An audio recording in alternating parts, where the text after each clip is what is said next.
A Procuradoria-Geral da República iniciou a análise do relatório da Polícia Federal sobre a tentativa de golpe de Estado. Mais uma vez a gente conversa com a Janaína Cabello, direto de Brasília. Por causa da complexidade desse caso, né, Janaína, o parecer deve ficar também só para o próximo ano?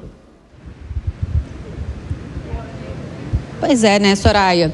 A gente já está muito perto do recesso do judiciário. Além disso, esse relatório ele é muito vasto, são quase 900 páginas dessas investigações colhidas aí nos últimos meses, quase 2 últimos anos aí. Então, o Procurador-Geral da República ele vai ter bastante tempo para analisar isso tudo. O recesso judiciário ele inicia no dia 20 de dezembro agora e termina no dia 6. Então, a expectativa é que o Procurador-Geral da República ele se manifeste ao STF lá em meados de fevereiro. Então, só para relembrar, esse relatório que ele aponta, né, ele indica ali a existência de um grupo criminoso que atuou ali de forma coordenada durante a gestão de Jair Bolsonaro na presidência da República para tentar um golpe de Estado e manter o então presidente no cargo, mesmo depois ali de ter perdido nas eleições. Então, esse relatório indiciou 37 pessoas, incluindo Jair Bolsonaro, pelos crimes de abolição violenta do Estado Democrático de Direito, golpe de Estado e organização criminosa. Então, o Procurador-Geral da República vai passar as próximas semanas analisando isso, vai também decidir sobre cada um dos 37 indiciados, se quando ele for fazer essa manifestação ao STF, vai oferecer denúncia ou vai pedir novas diligências, novas informações, ou mesmo se vai pedir arquivamento. Só para lembrar que o PGR tem nas mãos também outros 2 inquéritos envolvendo Jair Bolsonaro, né, dos quais Jair Bolsonaro é indiciado também, além de outras pessoas também nesse inquérito da tentativa de golpe de Estado. Esses outros 2 aquele sobre a fraude em cartões de vacina e também sobre a venda das joias sauditas, né, a venda ilegal de joias sauditas que foram presenteadas para o Brasil durante o governo de Jair Bolsonaro. Então, a ideia do PGR é, quando ele for fazer essa manifestação ao STF, ele faça tudo com todos os inquéritos envolvendo Jair Bolsonaro ao mesmo tempo, numa espécie de combo. Então, isso vai levar aí um bom tempo. Só no ano que vem a gente vai ter uma resposta quanto a isso. E aí, quando ele for oferecer denúncia, uma eventual denúncia, e aí a primeira turma do STF, provavelmente a primeira turma, vai então julgar se aceita essas denúncias ou pedido de novas diligências, enfim, ou não. E ainda sobre essa questão, Soraya, a defesa do ex-presidente Jair Bolsonaro entrou com mais um pedido aqui no STF para retirar Alexandre de Moraes, pediu o afastamento dele da relatoria desse inquérito, alegando que ele é parte das investigações, é vítima aí das investigações nesse inquérito do golpe, então ele não poderia ser o juiz para atuar nesse processo, porque é parte ali desse processo e tem um interesse direto nesse caso. Só lembrando que na sexta-feira que vem, o STF, o plenário do STF, numa sessão virtual, no plenário virtual, todos os 11 ministros vão votar um recurso da defesa de Bolsonaro contra uma decisão do ministro Luiz Roberto Barroso, de meses atrás, que negou esse mesmo pedido para retirar Moraes do caso, alegando também, a defesa alega essa mesma justificativa. Então, esse recurso vai ser julgado na próxima sexta-feira, no plenário virtual. Os ministros têm um período ali para depositar os seus votos, numa sessão que vai se encerrar no dia 13, no próximo dia 13. Soraya. Obrigada, Janaína, pelas suas informações. É isso, começando então segunda-feira, essa semana, essa força-tarefa composta ali por 9 procuradores, né, que vão se debruçar nesse documento mega extenso, né? São mais de 900 páginas, mas sem falar, né, todos os prints, os anexos, as fotos, enfim, essas provas. Claro, é um grupo estratégico que já está acostumado, né, com esse tipo de documento, que exige, né, que são vários dados coletados ali, mas temos algumas possibilidades de resultado, então, como a Janaína trouxe. Então, o desfecho, né? Pode decidir arquivar o inquérito, pedir mais diligência ou simplesmente aí decidir se Bolsonaro e os demais investigados serão denunciados por esses crimes. E aí, Acácio, o que você acha que vai ser definido ou não vai ser definido? Vai ficar só mesmo para o ano que vem? Soraya, ficará para o ano que vem. Por quê? você citou 3 aspectos que são essenciais. Primeiro, são quase 900 páginas e é óbvio que boa parte dessas páginas envolvem depoimentos, envolvem interceptações, envolvem relatos e isso, além da leitura, demanda a análise típica, como nós chamamos no direito, para verificar se aquilo condiz ou não condiz com elementos de autoria e materialidade. A partir do momento que os procuradores analisarem todos estes documentos, eles terão estas 3 opções às quais você fez menção.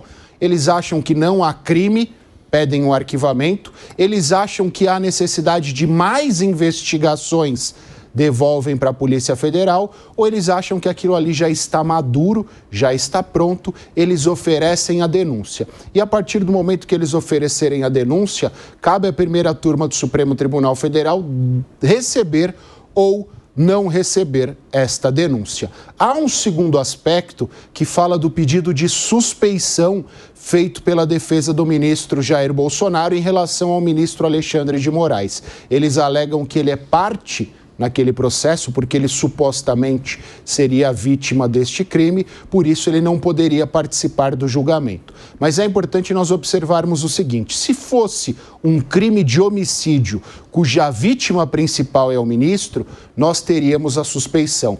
Mas há uma tendência no Supremo para o Supremo dizer o seguinte: olha, o crime era de atentado violento às instituições democráticas. E o ministro, fosse ele quem fosse, só estava ali representando uma dessas instituições. Então o alvo não é ele, é o Estado Democrático de Direito, e eles entenderão que não há, diante disso, suspeição. Agora, Segré, você vê também essa análise de um documento, claro, de tamanha complexidade, né? Afinal, 884 páginas, com vários anexos aí. Há elementos robustos para uma avaliação penal? Você acredita, dentre essas possibilidades, o que vai acontecer, né, que a gente mencionou? Tem 37 denunciados. Eu estava pensando, mesmo que isso fosse improvável, uma espécie de jogo judicial. Se eu fosse, e não sou, o promotor-geral, o procurador-geral, eu pegaria os 9 promotores que vão participar do crime, falaria da investigação e falaria, esquecem os nomes, nós temos 37 pessoas aqui indiciadas. Então nós temos o número 1, o número 2, o número 3, o número 4, 37. Não importa quem eles são. Eu preciso que vocês, promotores, definam se o número 1 até o 37 tiveram alguma participação num delito e qual seria a participação de cada um deles. Isso me parece que daria uma objetividade à investigação muito maior que sabendo que o número 1 é fulano, o número 2 é mengano, o número 3 é sultano. Por que isso? Porque temos a dúvida sempre de saber, ok, vai ser investigado. É essa investigação independente de quem é ou é quem é independente da investigação? Ou seja, nós temos que investigar se fulano, uma pessoa qualquer, cometeu algum delito ou nós temos que atribuir um delito a essa pessoa. Isso não fala mal da Procuradoria-Geral da República, mas nós estamos falando de uma questão que deve ser objetiva. E nós temos aí nomes que são muito importantes para a República. Estamos falando do ex-presidente da República. Então, eu adoraria que não soubermos ninguém quem é o número 1, quem é o número 37. Que os promotores disseram, em função do que eu tenho aqui, o número 1 cometeu um delito, o número 3 não cometeu. E aí sabemos quem é o número 1. Aí tira um envelope, o número 1 é fulano. E o número 3 é sultano. Isso daria uma transparência que a gente sempre tem na dúvida se é quem investiga e atribuímos o delito ou se o delito atribuído a quem é investigado. O próprio Procurador-Geral da República, Paulo Gonet, já sinalizou, né, que ele acredita que o caso precisa de um estudo mais aprofundado, nas palavras dele. E ele já falou que a resposta não vai vir esse ano, vai vir no ano que vem, mas a gente não sabe quando, né, Piperno? Soraya, eu acho extremamente importante um esclarecimento quanto as questões penais, legais, como esse que o Acácio fez há pouco. Né? Isso é fundamental para que as pessoas entendam, do ponto de vista do direito, quais são os encaminhamentos que essa questão pode ter.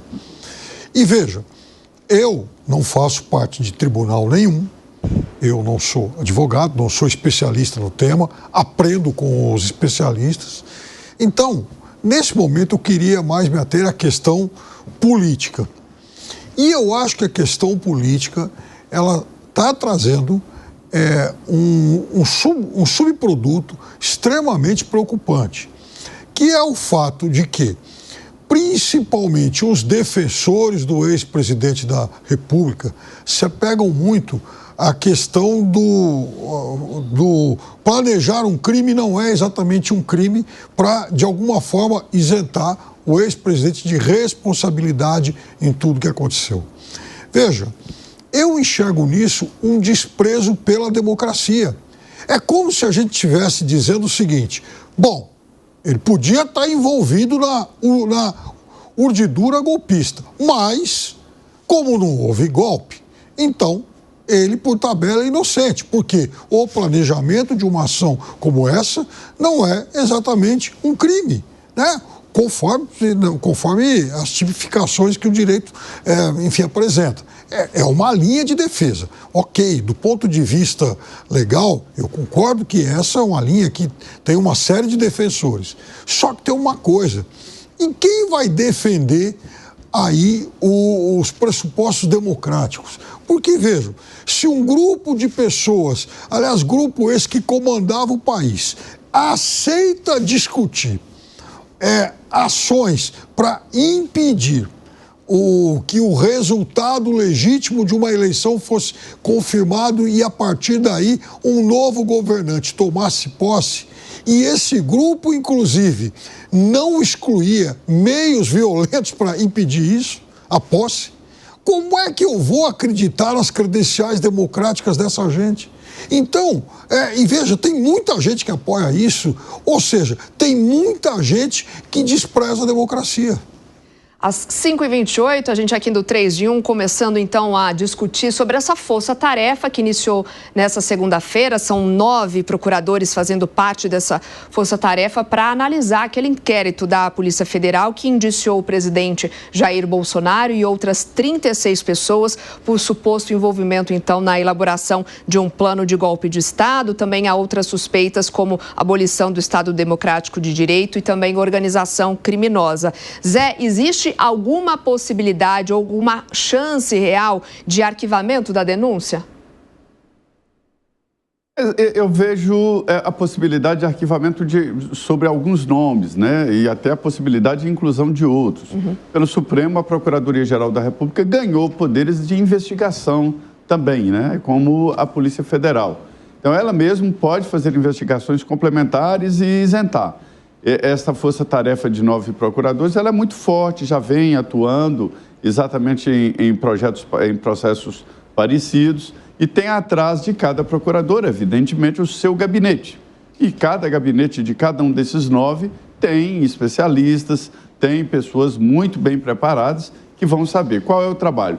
Agora está na fase de recepção, ainda não há uma avaliação geral, apenas de recepção de todo o processo, dos anexos. E aí, a partir daí, a Procuradoria vai definir ali, categoricamente, qual foi a participação de cada um.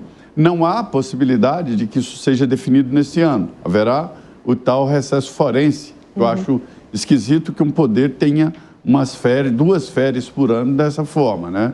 Não existe mais o recesso forense para os tribunais de primeira instância, só agora aqui para os tribunais superiores. A diferença é que todos os prazos ficam suspensos diante de um recesso assim. Então, ficou mesmo para o ano que vem e será um trabalho muito criterioso, né? A Procuradoria pode, inclusive, aumentar os crimes ou incluir pessoas, e existe essa possibilidade. Agora, simples arquivamento do processo todo, eu acho que é muito difícil. Deixa eu ouvir só mais uma vez o Acácio Miranda, do ponto de vista jurídico, para a gente entender um pouco. A Janaína trouxe também outros 2 inquéritos, né, de Jair Bolsonaro. O caso do cartão de vacina e também a venda ali das joias da Arábia Saudita. É possível que eles juntem tudo num inquérito só, até para facilitar o julgamento ou não? No inquérito, não necessariamente, Soraya, mas depois de oferecidas e recebidas as denúncias, há a possibilidade do que nós chamamos de conexão processual. O que é essa conexão? Por termos pontos em comum em todas essas investigações, em todos esses processos, eles são unidos para que, primeiro, a investigação seja mais célere. Em segundo lugar, para que as provas, para que os elementos produzidos em um possam ser aproveitados no outro. E a gente não tem, ao final, decisões discrepantes em fatos tidos como análogos ou próximos. Então há essa possibilidade, mas é algo que vai acontecer lá na frente, não é algo que será feito agora, neste momento.